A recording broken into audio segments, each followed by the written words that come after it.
My name's Heather, I'm a dietitian and I've been working with the Vegan Society since 2016. I better clarify at this point that I've never specialised in paediatrics, but as you can imagine I get asked a lot of questions about childhood nutrition, so the aim of today really is to just provide a sort of brief overview of some of the things that I've learned about vegan nutrition for children of different ages whilst I've been doing this job.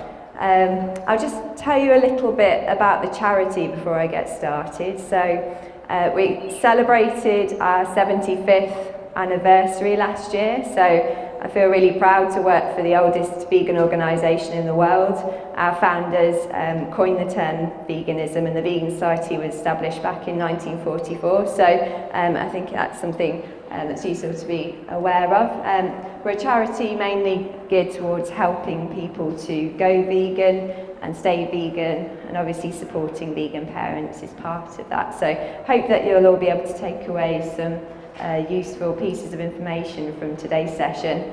PowerPoint isn't my favourite way of talking to people, so I'll try and make sure it isn't death by PowerPoint. Certainly the slides shouldn't take longer than about half an hour. And fingers crossed there'll be a bit of time for questions at the end, and I'll do my best to answer them. So if you do have any queries that you prefer to send me via email, you're welcome to use the email address on that slide, and I have a professional Twitter account as well, @HerbieHeather, so feel free to give that a follow. So hopefully by the end of this session you'll be able to understand how a well-planned vegan diet can provide the nutrients that are needed for growth and development during childhood, and also understand a few key considerations around nutrition for children of different ages, because of course nutritional needs do change a lot during our lifetimes, and particularly during childhood. So I just wanted to set the scene a little bit, sort of really paint a picture about why this is an important issue.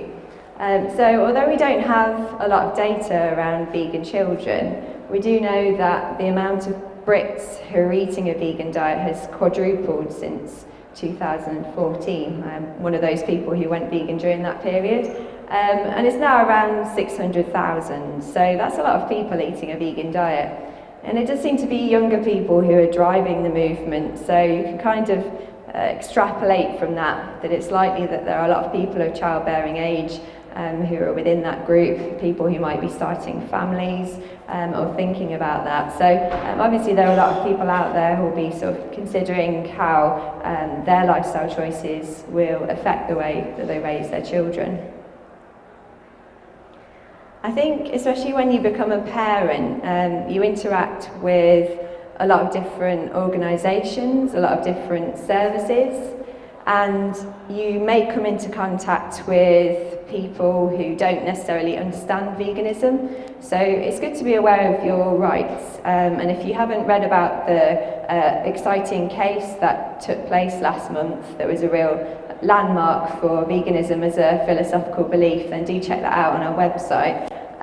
But basically, in a nutshell, veganism is protected by human rights and equality law. So it means that health professionals like me have a duty to respect vegan beliefs and to do our best to avoid getting in the way of those beliefs. Obviously, the definition of veganism recognises that we avoid animal use as much as possible and practicable in a non-vegan world, and looking after your health is an extremely effective way of being a good advocate for veganism. So it's not always possible to avoid animal use, but we do our best, and that's what our lifestyle is all about.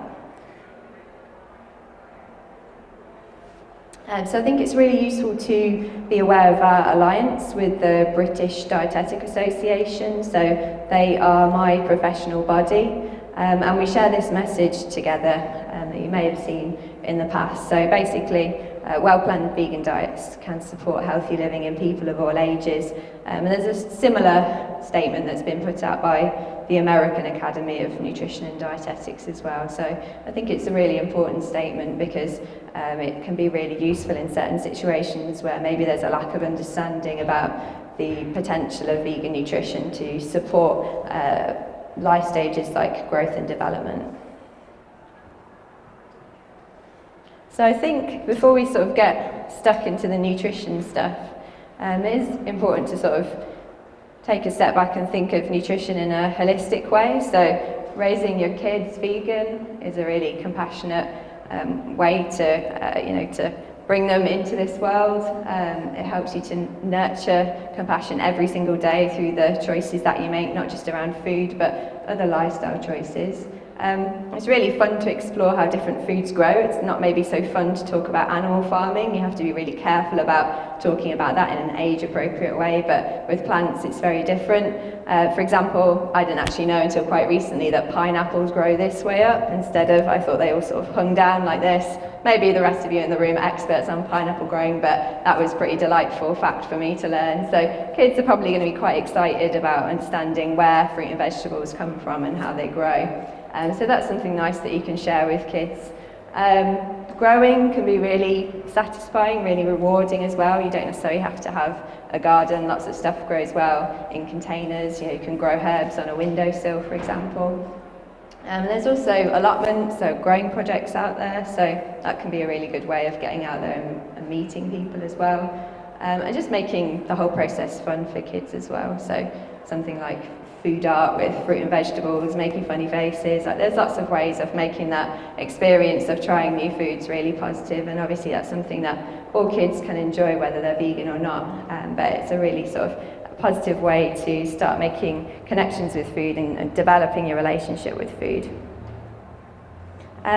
So this is a vegan version of the UK's Eat Well guide. So in terms of kids, it starts to apply fully really from 5 years of age, so sort of around the time that kids might start school. Sort of between 2 and 5, you're kind of working towards a diet that's more similar to this. So this is really sort of family-friendly nutrition, and then younger children would need a diet that is a bit different from this because of their very specific nutritional needs at that time in their lives.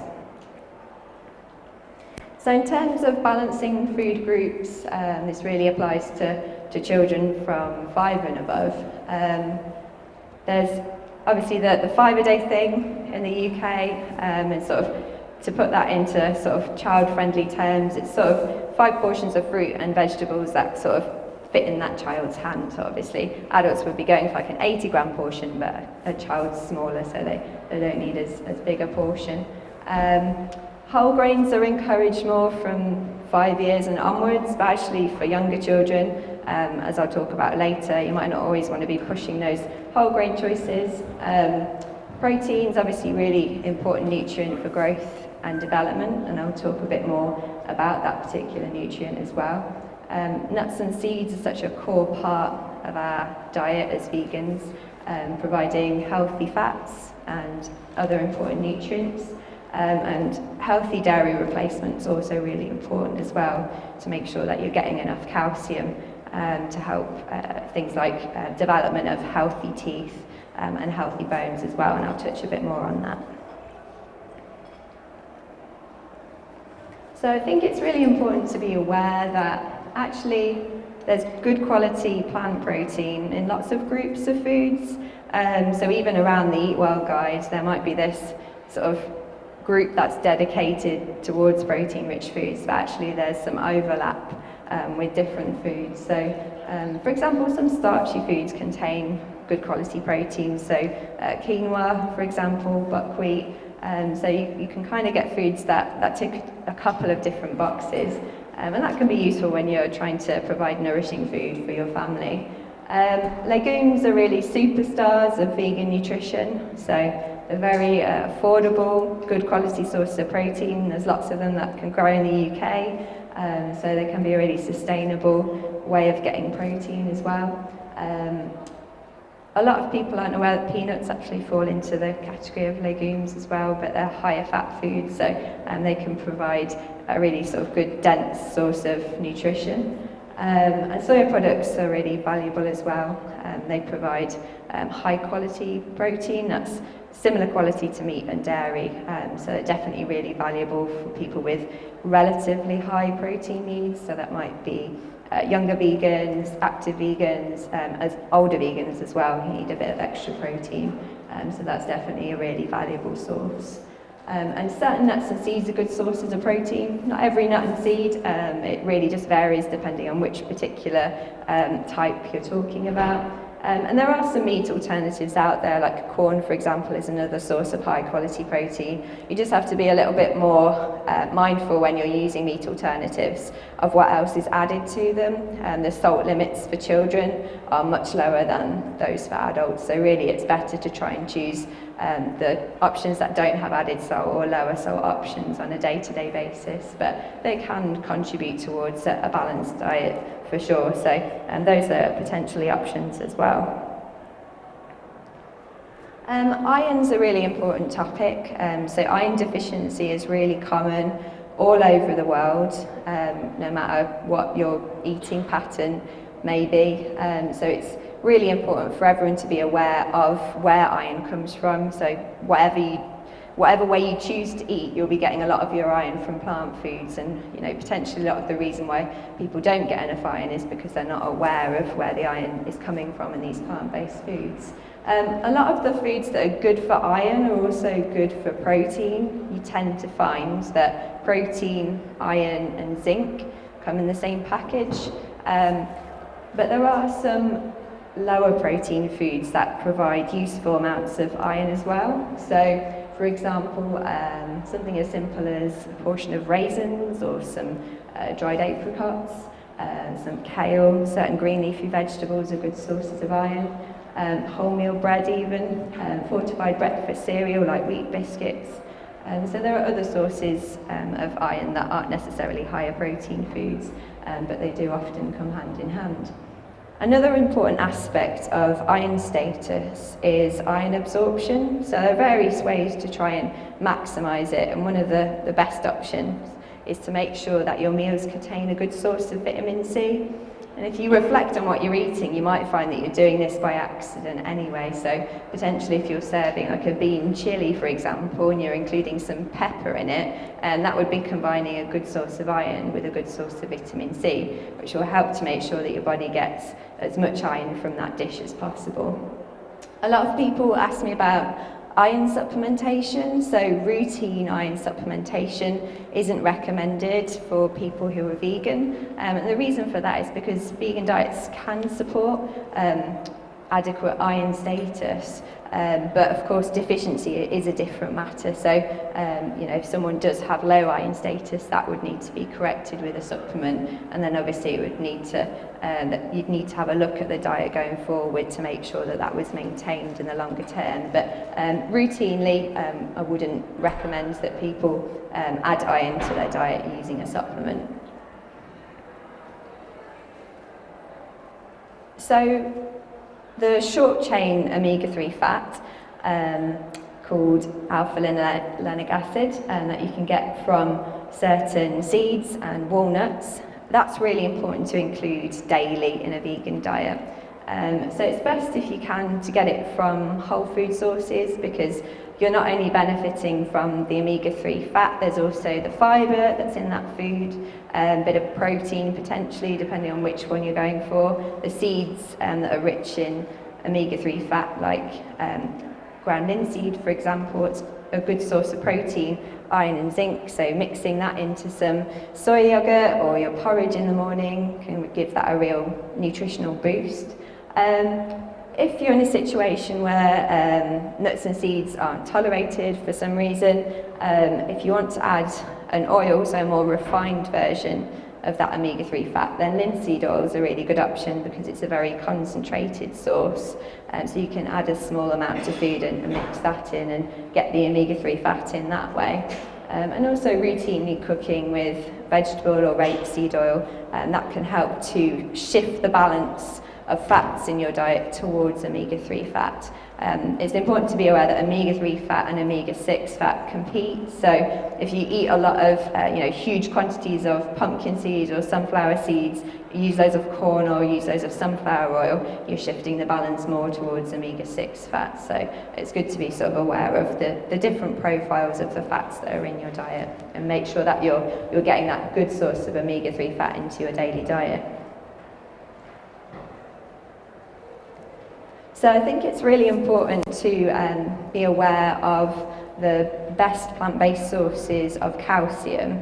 And the way that I define that is that you get a good amount of calcium in a serving of food, and that calcium is well absorbed as well. And this is really where the fortified alternatives to dairy can play a really useful role. So if you take a glass of fortified plant milk and compare it to a glass of cow's milk, there isn't a difference in the amount of calcium that's in those two glasses. So it's a really useful way of people maintaining their calcium intake when they switch to a vegan diet.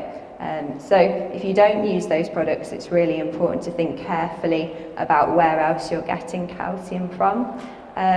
There are things like calcium set tofu, which is a really good source of calcium for people who enjoy eating something like that on a daily basis. Not all tofu is set using calcium, so you do have to check the list of ingredients.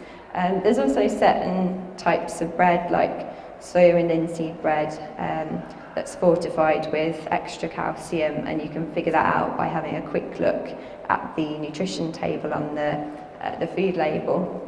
So those types of foods will provide a really good amount of calcium in a relatively small serving. There are certain greens that are good for calcium, but you have to eat massive quantities of them to get the kind of amounts of well-absorbed calcium that you would from the foods that are provided as examples on this slide. And obviously for children, the amount of greens that they might be wanting to eat might be different to adults as well. So I think that's something that's really important to bear in mind.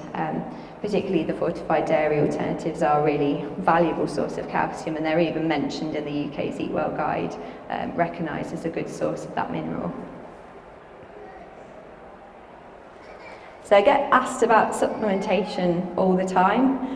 Not something that I really encountered before I did this job, I have to say. But there's sort of a few considerations around supplementation depending on the age of a child. So in the UK, there's a recommendation that all babies who are breastfed have vitamin D drops right from the beginning. At 6 months of age, for babies that are breastfed, and for any kids who are having less than 500 ml of infant formula. And there's also a recommendation to add in supplementation of vitamins A and C, which is basically a nutritional safety net in the UK, because it's recognised that unfortunately a lot of kids aren't getting enough of those vitamins in their diet. So that's sort of one of the general recommendations that exists up until 5 years of age. And then it's still recommended to use vitamin D supplementation at least part of the year. And there are a lot of groups who would be recommended to use vitamin D year round. So for example, someone who doesn't get out to have safe sun on a regular basis during the summer and the spring wouldn't necessarily be making enough vitamin D to support their vitamin D status. And some other groups as well, like those with darker skin, may need to think about year-round supplementation even past 5 years of age. So those are sort of the general recommendations to be aware of that apply to all kids in the UK. And then there are certain things that need to be considered from a vegan perspective. So in terms of the start of life, obviously breastfeeding nutrition needs to be optimised, and we have lots of advice about that, lots of guidance about that on our website. When you're introducing first foods, it's good to introduce some foods that are fortified with vitamin B12. So if you're breastfeeding, breast milk will be a source of B12, and there'll also be some B12 coming from food sources as well. Iodine supplementation, whilst breast milk's a significant source of iodine, of nutrition in general, iodine will also be provided by breast milk, assuming that breastfeeding nutrition has been optimised. But sort of around 1 year of age, it becomes particularly important to think about where iodine's coming from in a child's diet. And thankfully there are more and more plant milks on the market now that are being fortified with iodine, and I'm sort of crossing my fingers that that becomes a more widely adopted approach, so that's potentially an option. And otherwise another reliable option is to look into supplementation as well. The key thing about omega-3 fat is to get that food source into your daily diet, so that's the essential thing. We don't have a lot of research around supplementation of EPA and DHA from microalgae, which is a vegan source. There is some evidence that suggests that it raises the level of omega-3 fat in our blood, but we're not sure if that translates to health benefits. But it may be a particularly important consideration during periods of development like pregnancy and breastfeeding and childhood, due to the role of those long-chain omega-3 fats in the development of our brain, our nerves, our eyes. So it's something to think about, but not considered to be an essential element of vegan nutrition. The essential thing is making sure that you're getting plenty of omega-3 fat on a daily basis. I'm just going to cover a few extra points about under 5 nutrition. I just firstly like to highlight a really great guide by First Steps Nutrition Trust. I've just copied in a page from it here. It's way more expert and extensive than I could ever hope to produce, because it's produced by people who are early years specialists. They're not vegan themselves, but they realised that this was an area where people wanted information, and there are loads of amazing recipes that can be used in like preschool and nurseries for kids under 5s that all the kids can enjoy. It's a really great resource, lots of information about nutrition, lots of really practical tips. So I really recommend checking that out in addition to the Vegan Society resources. As I mentioned earlier, iron's a really important nutrient to consider, and when kids start to try food for the first time, around that time, it's really important to make sure that some of the foods that they're trying are good sources of iron to support their iron status. So as I said earlier, a lot of those protein-rich foods are good sources of iron, so finding ways to help them enjoy beans, chickpeas, lentils and tofu, for example. Those foods are really valuable first foods. Also considering that up until sort of 5 years of age, obviously depends on the kid, but some kids do have quite small appetites, so more of the focus is about getting really dense food into their diet, so lots of nutrition in a small package. So it may be appropriate to use plenty of lower fibre sources of energy, like white rice, for example, and pasta, as well as maybe having some wholemeal bread, for example, in the diet, because that will help to make sure that they can get lots of nutrition in before their tummies get too full. So it is a bit of a different ball game to when you're sort of dealing with older children who might be able to cope with larger quantities of food. Also, in terms of getting lots of nutrition into a small package, something like quinoa can be quite useful because, as I said, it's ticking a couple of nutritional boxes. So it's not only a starchy food that provides energy, but it also provides some good quality protein as well. And it's really important to make sure that there's lots of energy in meals and snacks. So nuts and seeds can be really useful for that. Obviously, there can be a choking hazard for under 5, so it's really important to make sure they're offered in an appropriate form, whether that's ground up or as some kind of butter. Things like vegetable oil, olive oil, dairy-free spread can also be incorporated as well, just to make sure that those meals are really nutrient-dense. So I really recommend having a look at First Steps Nutrition Trust guide for under 5s for lots of really useful advice and lots of meal ideas, way better than I could ever come up with, and lots of lovely pictures as well. It's really nice. Aesthetically pleasing guide as well is really useful.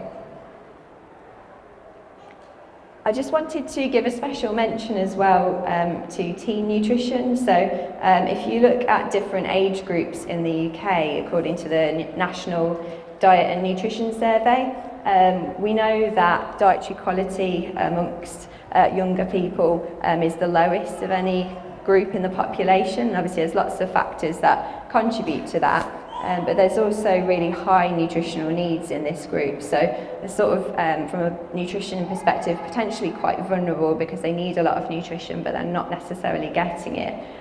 So I think it's really important to be aware of some of the sort of things, the special considerations around good fuel for teens. So one of the things is that calorie requirements are a real peak for young people. So you can have a look, there's a good document by the British Nutrition Foundation that just sort of summarises the average calorie requirements of different ages, and they really peak massively for young people. So overall they're needing a lot of fuel, and the fuel that they're getting needs to be high quality as well. They need more calcium than adults, so those calcium rich foods that I was talking about earlier, like calcium fortified foods, calcium set tofu, for example, they're playing even more important roles in helping them hit those higher targets. And also they need plenty of minerals like iron and zinc as well. So a lot of the time, as I said, you'll be getting those that from those protein-rich foods, but there are also lots of other foods that's important to incorporate throughout the day to make sure that you're hitting all those nutrient targets.